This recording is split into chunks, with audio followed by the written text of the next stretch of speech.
अगर मैं आपसे कहूँ कि इंडिया के जितने भी होटल्स हैं जो आप ऑनलाइन बुकिंग करते हो, ये सारी बुकिंग्स होटल्स के सिस्टम पे नहीं जाती है।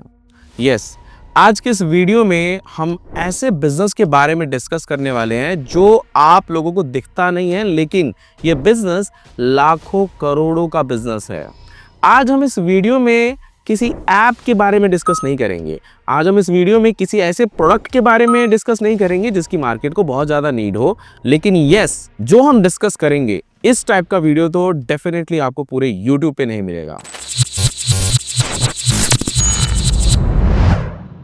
आज हम बात करने वाले हैं एपीआई के ऊपर। अब सुनो, पूरी वीडियो को एंड तक देखना। अब एपीआई जब मैंने बोल दिया तो इसका मतलब ये नहीं है कि मैं कुछ कोडिंग से रिलेटेड बात करने वाला हूँ। नहीं।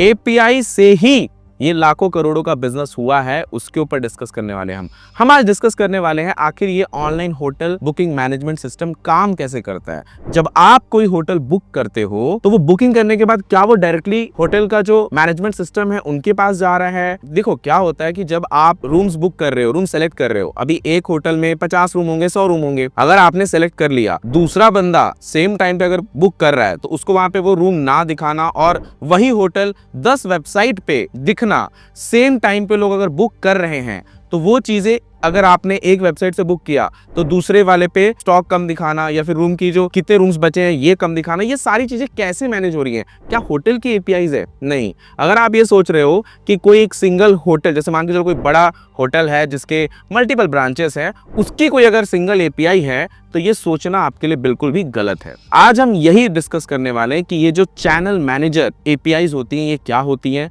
और ये बाकी के जो एप्लीकेशंस हैं, booking.com, अगोड़ा, मेक माई ट्रिप, ये सब कैसे काम कर रहे हैं आखिर इनके पीछे। क्योंकि देखो ये सब जो एप्लीकेशन है ये नहीं जा रहे हैं होटल्स के पास कि भाई आपके होटल्स में कितने रूम अवेलेबल है, ये डेली पूछने तो नहीं जा रहे हैं। तो ये सारा डेटा इनके पास कहाँ से आ रहा है और एक्चुअल में ये बिजनेस कितना बड़ा है, ये सारी चीजों के ऊपर हम डिस्कस करने वाले। पूरे वीडियो को एंड तक देखो। सबसे पहले समझो कि ये चैनल मैनेजर एपीआई क्या होता है। चैनल मैनेजर एपीआई का मतलब आप ये समझ लो कि ब्रेन है, ठीक है।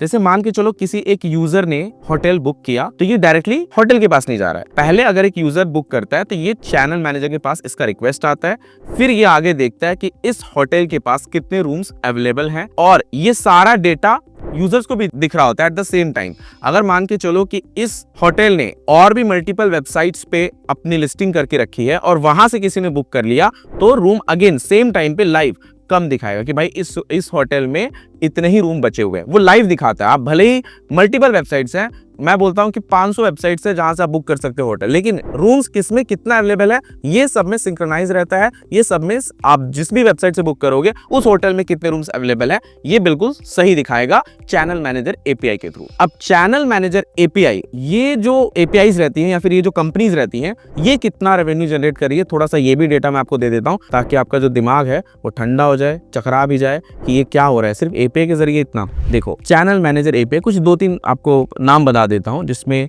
रेट गेन है, फिर आपका साइट मिंडर है। रेट गेन ये 900 करोड़ का रेवेन्यू जनरेट कर रहा है एनुअली। साइट मिंडर की बात करूं तो साइट मिंडर पे 40,000 से ज्यादा होटल्स लिस्टेड है।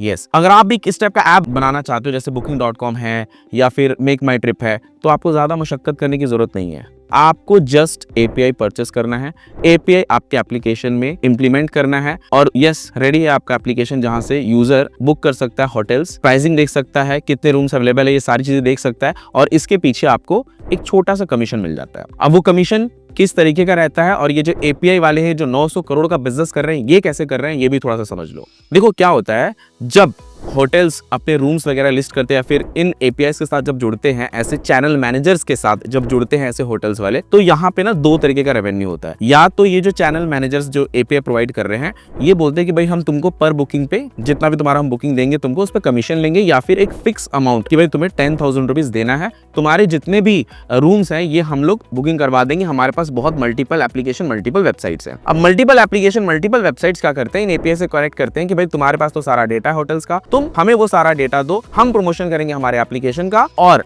वहां से तुम्हें हम बुकिंग्स वगैरह दे देंगे। ठीक है, एप्लीकेशन बनाने के बाद अगर मान के चलो आप एक ऐसा ऐप बना रहे हो, आपको एपीआई मिल जा रही है, आप एपीआई परचेस कर रहे हो, आप बुकिंग दे रहे हो होटल को, तो आपके पास डेटा भी आ रहा है। आपके पास बहुत ज़्यादा डेटा आ रहा है। और डेटा का गेम क्या होता है ये मैंने मेरे बहुत सारे वीडियोज़ में बताया है। 2-3 वीडियो का लिंक मैं आपको नीचे डिस्क्रिप्शन बॉक्स में भी दे दूंगा, जिसकी डेटा के थ्रू कैसे रेवेन्यू जनरेट करते हैं और ये जो एपीआई का खेल चल रहा है इसके थ्रू कैसे रेवेन्यू जनरेट करते हैं, ये तो आप इस वीडियो में समझ गए हैं। अब अगर आप इस टाइप का एप्लीकेशन बनाना चाहते हैं जहां पे होटल मैनेजमेंट या फिर होटल बुकिंग्स हो, जैसे कि आपने एक ऐप बना लिया जिसमें ये एपीआई इंप्लीमेंट कर दी और जो भी आप बुकिंग कर रहे हो आपके पास सारे होटल्स का डेटा आ गया, इस टाइप का ऐप बनाने में कोई बहुत ज्यादा खर्चा नहीं आता। मतलब मैं ये समझता हूँ कि बिटवीन 3 to 5 लाख के बीच में आप ऐसा ऐप डेवलप करा सकते हो। या तो आप हमें भी डायरेक्टली कनेक्ट कर सकते हो, नीचे डिस्क्रिप्शन बॉक्स हमारा कॉन्टैक्ट नंबर दिया हुआ है, आप मेरी कंसल्टेशन भी बुक कर सकते हो। नीचे हमारी वेबसाइट स्क्रैच टू सक्सेस का लिंक भी दिया हुआ है जहां पे हम इसके बारे में और डीपली डिस्कस करेंगे। अब मैं आपको बताता हूँ इस टाइप के एप्लीकेशन का डेवलपमेंट टाइम क्या रहेगा। बिटवीन 45 डेज मतलब 45 से 60 दिन के अंदर ये आपका एप्लीकेशन डेवलप होकर प्ले स्टोर पे लाइव भी हो जाएगा, अगर आप हमसे डेवलप कराते हो तो। इसके अंदर मैं आपको सजेस्ट करूंगा कि आप लेटेस्ट टेक्नोलॉजी फ्लटर, ताकि ये एंड्रॉइड आईओएस दोनों के लिए आप बना पाओ। बैकएंड में आप Node.js यूज कर लो और डेटाबेस के लिए MySQL बहुत ही बेस्ट रहेगा, ताकि आगे चलकर अगर आपको डेटा मैनिपुलेट करना हो तो ईजी हो जाए आपके लिए। हाँ, अगर आपको इसके बारे में और डीपली समझना है कि और क्या क्या चीजें होती है इसके अंदर, तो आप मुझे कमेंट जरूर कर देना, मैं इसका पार्ट 2 और डिटेल में बनाऊंगा। और अगर आपको मेरा ये वीडियो पसंद आया है तो इस वीडियो को लाइक जरूर कर देना। अगर आप मेरे चैनल पर नहीं हो तो चैनल को सब्सक्राइब कर लो।